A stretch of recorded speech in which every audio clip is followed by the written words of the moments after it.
Atmosphere, composition and structure. इस video में हम लोग एटमॉस्फेयर का composition, structure and characteristics details में देखेंगे और मैक्सिमम इंफॉर्मेशन कलेक्ट करने का कोशिश करेंगे। तो चलिए वीडियो को स्टार्ट करते हैं। सबसे पहले इंट्रोडक्शन देख लेते हैं कि एटमॉस्फेयर है क्या। So atmosphere is a mixture of different gases and it envelops the earth all around. It contains life-giving gases for living beings for our beautiful planet earth. इसमें कह रहा लाइफ गिविंग गैसेज जैसे oxygen इसी में present है। The air is an integral part of the earth's mass and 99% of the total mass of the atmosphere is confined to the height of 32 kilometre from the earth surface. देखिए, मान लेते हैं कि ये earth surface है।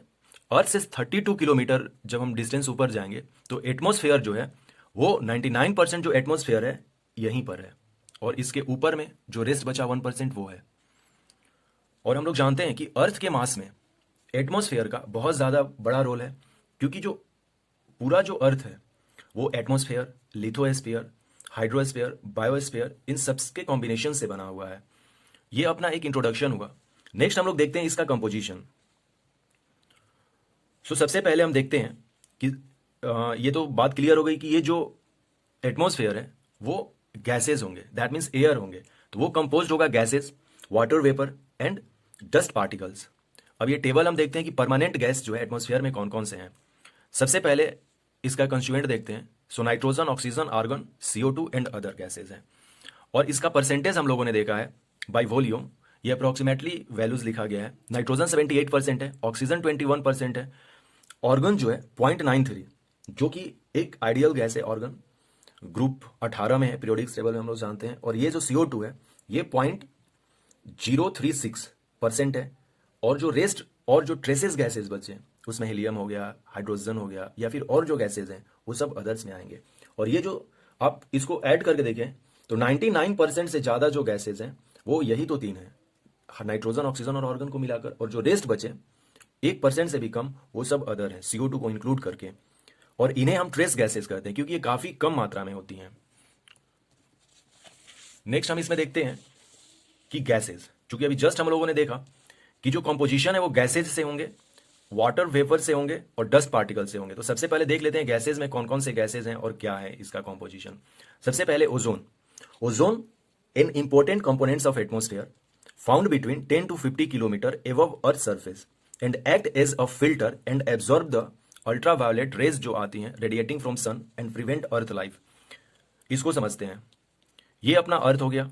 अर्थ के surface अभी just हम लोग इसका डिफ्रेंशिएट करेंगे कि जो लेयर्स हैं एटमॉस्फेयर के वो कैसे हैं। तो उसमें सबसे पहला ट्रोपोस्फेयर और स्ट्रेटोस्फेयर होता है। उसके बाद तो स्ट्रेटोस्फेयर में ओजोन मिलता है, और ओजोन जो है दोनों में मिल सकता है। ट्रोपोस्फेयर में भी थोड़ा सा मिलता है, लेकिन जो मैक्सिमम जो ओजोन होती हैं 90 to 95% वो स्ट्रेटोस्फेयर में मिलती हैं। और ये जो होते हैं 20 से 40 किलोमीटर के बीच में मिलता है। देखिए, ये ओजोन लेयर है। ओजोन में ऑक्सीजन के 3 एटम्स होते हैं। सनलाइट आ रहा है, सनलाइट जो है वो यूवी है। उसमें यूवी जब आता है या तो वो एब्जॉर्ब हो जाएगा और कुछ जो है रिफ्लेक्ट भी हो जाता है यूवी। तो हम लोग क्या करते हैं, अर्थ का जो लिविंग बींग है वो बचा रह जाता है यूवी से, क्योंकि यूवी जो है रिस्पॉन्सिबल हो सकता है, ये सेल को डैमेज कर देता है और वो स्किन कैंसर भी कर सकता है। तो सबसे पहले हमने यहाँ पर देखा कि ओजोन जो है, ओजोन लेयर में मतलब ओजोन लेयर एक बना हुआ है, और ओजोन लेयर का काम है कि यूवी रेज को वो अर्थ पे नहीं आने देता है, क्योंकि यूवी रेज जो है वो डेंजरस है लिविंग बींग्स के लिए। और हम लोग जानते हैं कि इसके लिए ओजोन लेयर के लिए काफ़ी चीज़ें हुई हैं इन्वायरमेंट में, जैसे मॉन्ट्रियल प्रोटोकॉल है जो 1987 में आया था। मॉन्ट्रियल प्रोटोकॉल ओजोन से रिलेटेड है, उसको हम लोग डिटेल्स में इन्वायरमेंट में पढ़ेंगे। और हम लोग जानते हैं कि जो ओजोन डे है 16 सितंबर को मनाते हैं, ये भी आप इंफॉर्मेशन देख लेंगे यहाँ पर। नेक्स्ट है वाटर वेपर। वाटर वेपर में क्या है, is also a variable gas in the atmosphere which decreases with altitude. It also absorb parts of the insolation from sun and preserve the earth's radiated heat. Water vapour भी काफ़ी importance है atmosphere के constitution में। Dust particles originate from different sources and include sea salt, fine soil, smoke soot, ash, pollen, dust and disintegrated particles of meteors, generally concentrated in lower layers. जो lower layers है जैसे troposphere and stratosphere में ही dust particle होता है, और dust particle है वो कहाँ से ओरिजिनेट करेगा, तो इन सारी चीज़ों से ओरिजिनेट करेगा। अब देखते हैं कि जो एटमॉस्फेयर का स्ट्रक्चर क्या है। सो स्ट्रक्चर ऑफ एटमॉस्फेयर सबसे पहला है, इसमें consist of different layers with varying density and temperature. दो डिवीजन करते हैं एटमॉस्फेयर के लेयर्स को, जिसमें एक को कहते हैं हम होमोस्फेयर, दूसरा को कहते हैं हेट्रोस्फेयर। होमोस्फेयर में ट्रोपोस्फेयर, स्ट्रेटोस्फेयर एंड मेसोस्फेयर आते हैं, और हेट्रोस्फेयर में जो इसके ऊपर वाला लेयर है वो आता है। डिटेल्स में जब स्ट्रक्चर देख रहे हैं तो इसका देखते हैं हम लोग। Homosphere, homosphere lies between heterosphere and surface of earth 80 kilometre. ये जो हमने बनाया है, जस्ट इसको दिखाते हैं आपको, पहले ये देख लेते हैं। और ये जो कह रहा है, जो थ्री रीजन जो है, ट्रोपो, स्ट्रेटोस्फेयर एंड मेसोस्फेयर, ये जो कंपोजिशन है एयर का, दैट इज नाइट्रोजन, ऑक्सीजन और ऑर्गन, ये मैक्सिमम यहीं पर है, यानी कि होमोस्फेयर में ही मैक्सिमम जो है चीजें हैं, और ये 80 किलोमीटर से नीचे है। अब स्ट्रक्चर देखते हैं तो ज्यादा क्लियर होगा अपने को। ये है layer, different layers of atmosphere, और layers are divided vertically on basis of temperature. Temperature के बेसिस पे हमने इसको डिवाइड किया है। देखिए स्टार्ट करते हैं। ये टेम्परेचर है, सेंटीग्रेड में रिप्रेजेंट कर रहे हैं। ये जो रिप्रेजेंट है सेंटीग्रेड में, ये 0 डिग्री है, ये 20 डिग्री प्लस में है, और ये इधर माइनस में है, और ये एल्टीट्यूड है किलोमीटर में।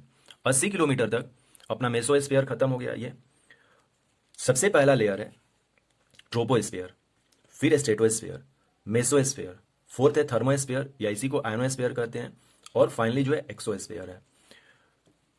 ट्रोपोस्फीयर और स्ट्रेटोस्फीयर के बीच में एक ट्रोपोपॉज होगा, क्योंकि ये ट्रांजिशन जोन है दोनों लेयर का। उसी तरह से स्ट्रेटोस्फीयर और मेसोस्फीयर के बीच में स्ट्रेटोपॉज होगा। ये ट्रांजिशन जोन कहलाता है मेसोस्फीयर एंड स्ट्रेटोस्फीयर का।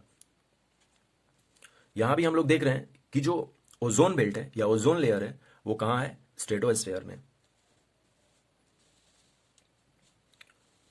ये जो तीन लेयर्स हैं, अभी जस्ट हम लोगों ने देखा कि ट्रोपो, स्ट्रेटो एंड मेसो, ये क्या है, ये वाले हैं होमोस्फीयर। होमोस्फीयर और हेट्रोस्फीयर इसके ऊपर वाला है।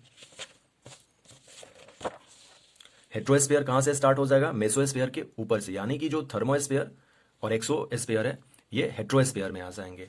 और मैक्सिमम जो चीजें हैं वो 80 किलोमीटर के नीचे ही होंगी। अब एक एक करके कैरेक्टरिस्टिक्स देखते हैं। ये तो लेयर हमने देख लिया।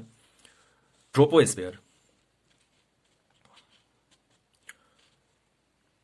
8 to 18 किलोमीटर, ये हम लोग एवरेज देखते हैं। ये घट भी सकता है, बढ़ भी सकता है, कहीं 15 लिखा रहेगा तो उससे कोई ज्यादा इशू नहीं है। ट्रोपोस्फीयर जो है फर्स्ट लेयर है। इसका जो अर्थ सरफेस से जो डिस्टेंस है वो 8 से 18 किलोमीटर के बीच में होता है। एवरेज 13 किलोमीटर हमने कंसीडर कर लिया यदि, तो इसे जोन ऑफ वेदर भी कहते हैं। सब कुछ जो वेदर कंडीशन होती है वो यहीं पर होती है, इसी स्फीयर में। Thickness of the troposphere is greatest at equator because of heat is transported to great heights by strong convectional currents. All of the precipitation, winds, storms, clouds, ये जितनी सारी चीजें हैं क्लाइमेटिक कंडीशन, वो सब इसी में ऑब्जर्व की जाती है, यानी कि ट्रोपोस्फीयर में। स्ट्रेटोस्फीयर हमने देखा कि किसके लिए फेमस है, so for ozone layer. Ozone layer क्या होता है ये भी हमने देखा कुछ। फिर देखते हैं मेसोस्फीयर। मेसोस्फीयर जो है ये लोवेस्ट टेम्परेचर को रिप्रेजेंट करता है। देखते हैं ये जो टेम्परेचर हमने दिखाया है, ये मान लीजिए कि 18 डिग्री या 15 डिग्री है, तो स्टार्ट होता है ट्रोपोस्फीयर में, टेम्परेचर घट रहा, ये मान लीजिए कि 50 डिग्री के पास आया, और फिर यहां से स्ट्रेटोस्फीयर में बढ़ रहा टेम्परेचर, फिर यहां पर गया, और स्ट्रेटोस्फीयर से जब मेसोस्फीयर में जा रहा टेम्परेचर तो घट रहा है, और ये जो है लगभग 90 डिग्री सेंटीग्रेड माइनस में चला गया है। और फिर यहां से क्या है, मेसोस्फीयर के बाद ये टेम्परेचर बढ़ जाता है। तो इस तरह से ट्रोपोस्फीयर से स्ट्रेटोस्फीयर में क्या होता है, टेम्परेचर, यानी कि ट्रोपोस्फीयर से कोई भी चीज ऊपर जा रही है तो उसमें टेम्परेचर घटेगा। जब ट्रोपोस्फीयर खत्म हो जाएगा, स्ट्रेटोस्फीयर स्टार्ट होगा, तो वहां पे टेम्परेचर बढ़ेगा। स्ट्रेटोस्फीयर खत्म हो गया और जहां से मेसोस्फीयर स्टार्ट होगा वहां से टेम्परेचर फिर घटेगा। जहां पर मेसोस्फीयर खत्म हुआ और एक्सोस्फीयर या आयनोस्फीयर स्टार्ट हुआ वहां से टेम्परेचर बढ़ेगा। लेकिन पूछा जाएगा कि सबसे कम टेम्परेचर किस लेयर में है, तो मेसोस्फीयर में है, ये रिप्रेजेंट कर रहा है। तो मेसोस्फीयर जो है वो किसके लिए फेमस है, लोवेस्ट टेम्परेचर के लिए। इसका कैरेक्टरिस्टिक्स क्या है, लोवेस्ट टेम्परेचर। आयनोस्फीयर देखते हैं। आयनोस्फीयर जो है 80 किलोमीटर के बाद, यानी कि मेसोस्फीयर के बाद वाले को आयनोस्फीयर कहते हैं। 400 किलोमीटर तक ये जा सकता है। It contains electrically charge particle known as ions, इसीलिए इसको आयनोस्फीयर कहते हैं। थर्मोस्फीयर को जस्ट हमने देखा। ये किसके लिए जाना जाता है, रेडियो वेव्स के लिए। Radio waves transmitted from the earth are reflected back to the earth by this layer. और फाइनली हम लोग एक्सोस्फीयर देख लेते हैं। The highest layer but very little is known about it, ये है। तो आशा करते हैं कि ये वीडियो आपको कुछ इन्फॉर्मेटिव्स लगी होगी। यदि आप जियोग्राफी ऑप्शनल के लिए देख रहे हैं तो ये क्वेश्चन, ये जो इन्फॉर्मेशन है जनरल स्टडीज में भी और ऑप्शनल में भी यदि क्वेश्चंस ये आता है atmosphere composition, structure and characteristics, तो हम इसी तरह से कुछ आंसर लिख सकते हैं। So thanks for watching, take care and enjoy learning.